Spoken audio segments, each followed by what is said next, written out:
Yes!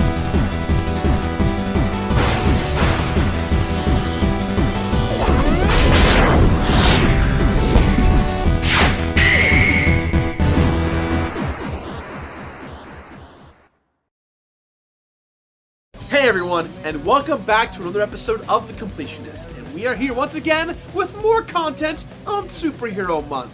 Now this week's superhero is one that you all know well, and if you can't tell, can you tell which one it is? Who is it?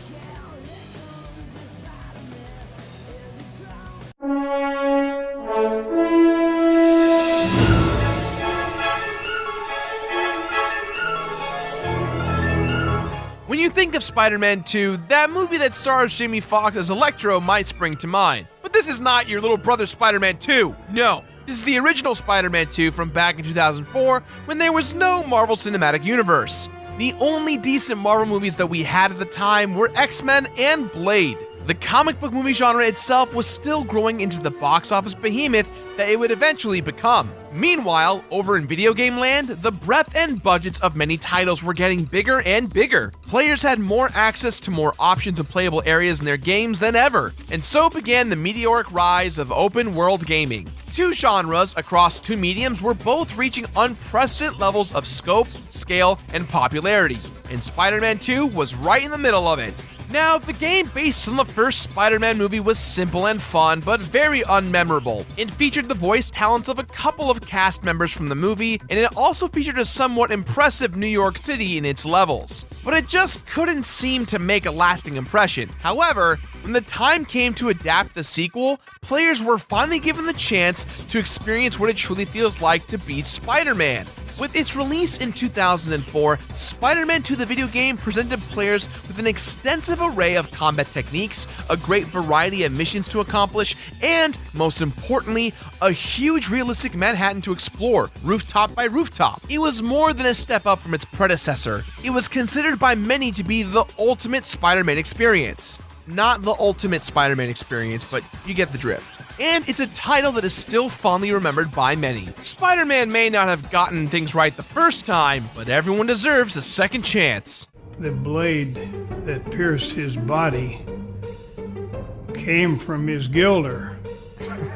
The blade that pierced his body came from your glider. The blade that pierced his body came from his trailer. The blade that pierced his heart. I said a second chance, not 12. Jesus. The plot of Spider-Man 2 the video game closely follows the plot of Spider-Man 2 the movie, with some minor changes here and some major changes there. The story centers on Peter Parker's struggles to balance his life as a hero with his mild-mannered life as a loving nephew, a good student, and a supportive friend. When our tale begins, Peter is observing a demonstration by Dr. Otto Octavius, who's about to realize his lifelong dream of creating an infinite energy source for the benefit of mankind. Before long, the hubris kicks into gear and the experiment goes horribly wrong. Thankfully, Spider-Man crashes the party and shuts down the reactor before it annihilates the whole city. But unfortunately, both Dr. Octavius and his wife, Rosie, are struck with stray plasma bolts, leaving him permanently and psionically fused to his mechanical tentacles, and her as dead as the Amazing Spider-Man franchise. By the time Octavius recovers, he's crazy as balls and hell-bent on exacting his revenge on Spider-Man for ruining his life and killing his one true love. How he came to believe that Spider-Man was responsible? No one knows. I know, sir. The Osborn's butler? What the hell do you know? I know that the blade that pierced Dr. Octavius' wife's body came from his glider. What? It's not a direct translation of the movie's story. In addition to the Dr. Octopus thread, there are also appearances by other classic Spider-Man characters that weren't in the movies. There are so many little plots included in the game that the story's pacing ends up feeling broken and a bit random. Hell, the inciting incident doesn't even kick in until about halfway through the game. But it's honestly not that big of a deal. The main narrative of Peter Parker balancing his two lives is always front and center, and the game has plenty of other great features to make up for it. After all, just because the majority of the writing in Spider-Man comics in the 90s was an incomprehensible mess, doesn't mean that we can't enjoy the way Todd McFarlane drew Spider-Man like a badass. We miss you, 90s comic book art. Now, it's no secret that Spider-Man 2 the game tries to emulate Spider-Man 2 the movie as much as possible. From its sweeping shots of New York City during its opening credits, to the creepily rendered visage of Kirsten Dunst. It's truly like playing through the movie. Speaking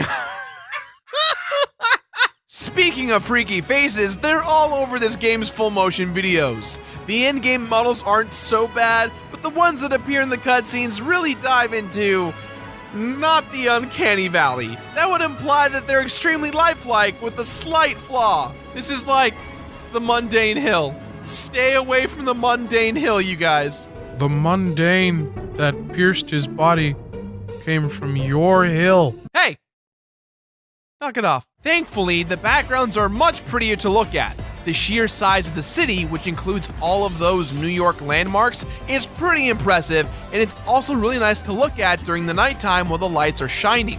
Speaking of lights, the subtle shifts from day to night are immersive and downright gorgeous. Spider-Man 2 also features voiceover work from people who were actually in the movie, such as Tobey Maguire, Kirsten Dunst, and Alfred Molina. And their performances range from great— Oh no, Mary Jane's play.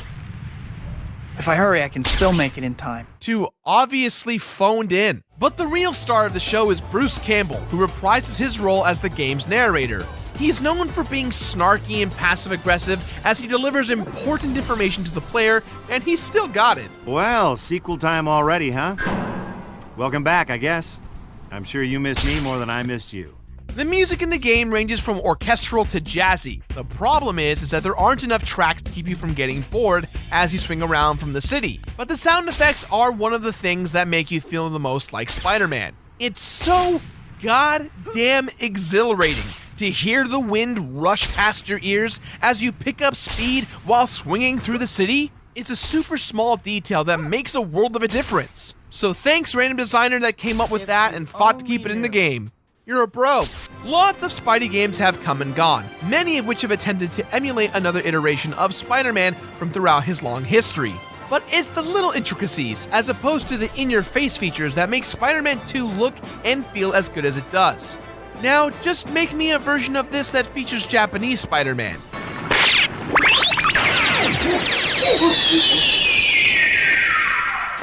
The world needs this, you guys. I need this. We all need this.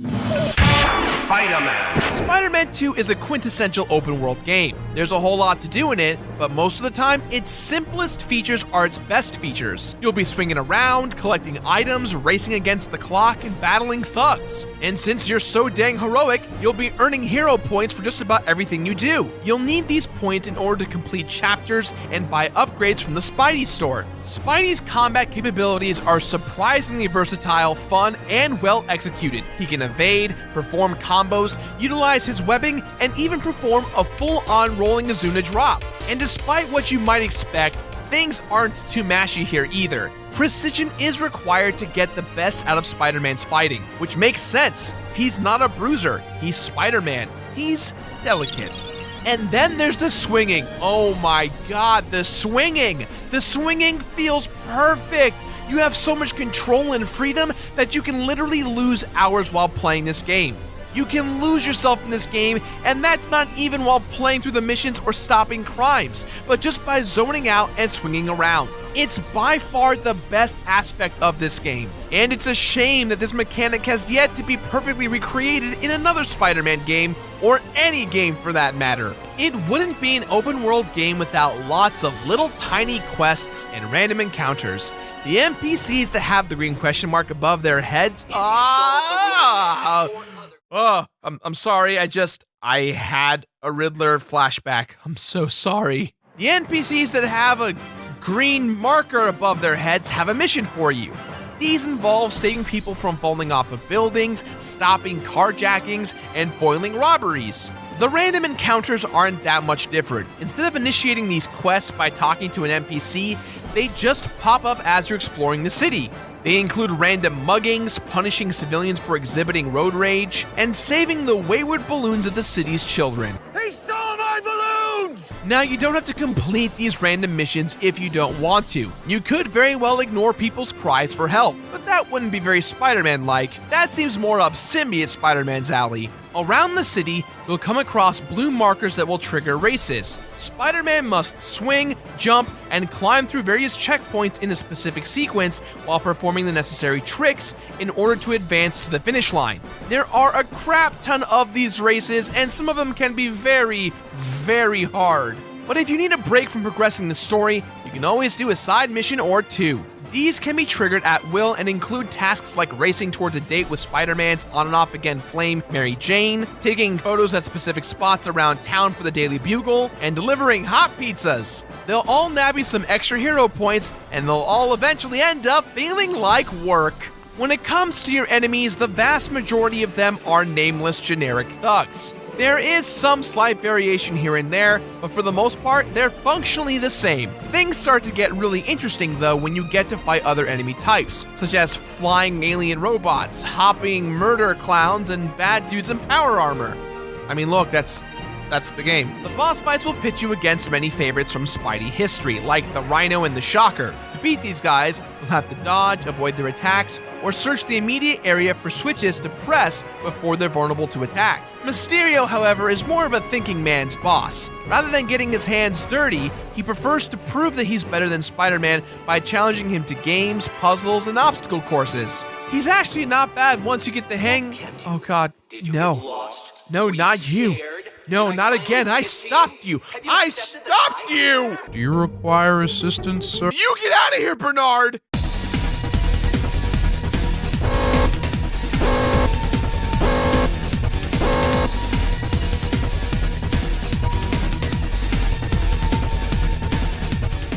Poor Spidey just can't seem to catch a break. In the middle of his identity crisis, Dr. Octopus decides to get back at him by kidnapping Mary Jane. Spider-Man tracks Doc Ock to his waterside laboratory where he's reconstructed his original Dangerous as Hell experiment. As our hero frees MJ, Octodad slams him in the head, removing his mask. With his true identity revealed, Spider-Man's final battle with Dr. Octopus is about to pop off. This fight is a piece of cake once you know what you're supposed to do. You'll first have to press a bunch of switches that are placed all around the arena. Reaching some of them will require some climbing and swinging since there's a giant hole in the floor. Even though Doc Ock is taking shots at you, they're easily dodged. The only real threat is the randomly pulsating energy field, which will knock you on your butt and take a good amount of life away from you if it touches you. Surprise, surprise, hitting all the switches does absolutely nothing to stop the reactor, but it does finally render the good doctor vulnerable to do damage. Just like the game's previous Dr. Octopus fights, you'll have to dodge each of his tentacles individually, making sure to tether them all to the ground with a web shot. Once all of his arms are tied up, you've got your chance to put the spider sting on him. Wash, rinse, repeat a few times, and it's game over for Doc Ock. Beating the heck out of Octavius has apparently slapped some sense into him, since he instantly regrets all of his villainous deeds. Isn't that convenient? In order to stop the out-of-control reactor, Dr. Octopus decides to sacrifice himself. He accepts that he alone was responsible for his wife's death and commands Spider-Man to escape with Mary Jane. With no protestation whatsoever, Spidey grabs MJ and gets the hell out of there. Once things have calmed down, Peter reiterates that he can't be with Mary Jane because his life as a hero will place her in too much danger. He claims that he can't make that selfish choice for her sake, and they part ways. Cut to sometime later, and Spidey is moping out of his window. Suddenly, Mary Jane shows up and tells him to take his chauvinism and shove it. She's a grown woman, and she can choose to put herself in danger for love's sake if she wants to. Right on, sister, you tell him. You don't need no Spider-Man to tell you what you can and can't do.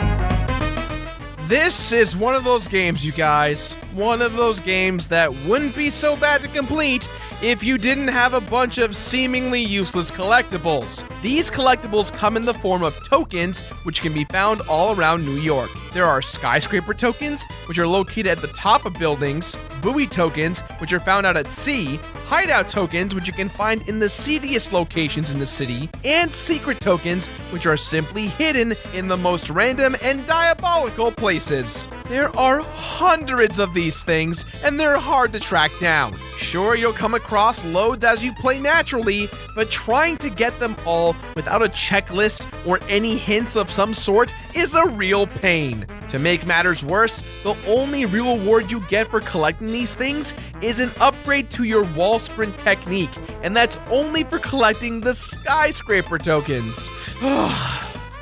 It's a living. Remember those races? Well, there's still a ton of them, and many of them are brutally hard. In order to meet the required time in order to beat them, you're really going to have to possess a mastery of Spider-Man's traversal techniques, as well as pre-existing knowledge of which direction to swing next, which unfortunately only comes after trial and error. If you thought hunting tokens took time, then prepare for these races to become your life for a little while. On the bright side, beating the game will give you access to a movie theater where you can review the game's cutscenes, and a fight arena where you can battle against all of the game's enemies over again, including bosses, at your leisure. Speaking of beating the game, there isn't really a new game plus, but there are 2 extra missions after the end of the game. There's nothing really to them, unfortunately, as they just have you collecting huge amounts of hero points. Start saving those balloons, guys. And what do you get for collecting every token, finishing every race, and generally being the best superhero that New York has to offer? You get absolutely nothing for your efforts. I guess this is what it feels like to be Spider-Man. If you're trying to complete this game, then I hope you've got the heart for it.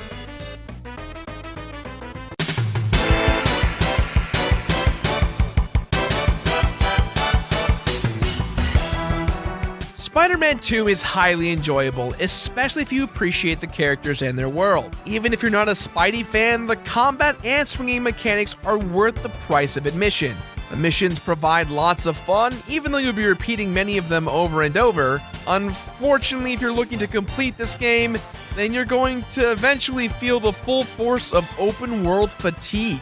In my playthrough of Spider-Man 2, there were 13 game over screens, 97 failed race attempts, 392 tokens collected, countless hero points collected. Seriously, I lost count. 77 hours of total playtime, and dozens of disappointed children whose balloons I chose not to save. It was a real treat to revisit this classic and take a trip down nostalgia lane. Even with all of its problems, it's clear why people still talk about Spider-Man 2. When Blade pierced Deacon Frost's heart in the trailer. Oh no, you don't. Come here. Shh, no. Shh. Glenda. No. Blade 2. No. Blade Trinity. Ryan Reynolds. Spider-Man 2 the movie, awesome. Spider-Man 2 the game, meh? It's kind of good, kind of bad, right? I gave it a pretty good review so far, right? The game has great gameplay, it's a good time, sure, but completing this game will destroy you, and at the end, you get nothing. Sometimes it just beats me up inside when I get to the end of those games and I don't get to experience any kind of completion exposure for what it is. Bums me out. So, with that in mind, guys, I give this game my completionist rating of play it. Play it. That's all time we have for today, guys. So please, as always, let us know what you thought about today's episode somewhere on the internet. Your completionist question of the day is, if you were Spider-Man, who would you date? Anyone. It could be anyone. You got Mary Jane. You got Megan Fox. Because why would you date Megan Fox if you were Spider-Man? I don't know. Maybe you suddenly have a very big crush on Megan Fox. I would not pick Megan Fox. Megan Fox is not the person that I would choose to date if I was Spider-Man. Mark, nothing, excuse me. Show a picture of Megan Fox for the next few minutes.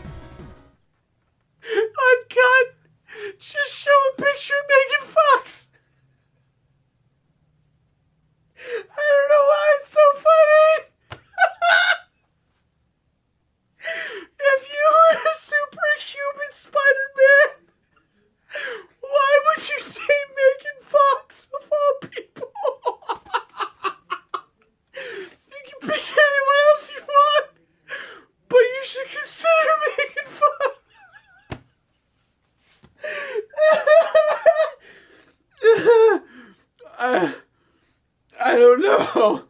I would not pick Megan Fox. That's my... Turn the cameras off. I don't know what I'm doing anymore. I'm a human.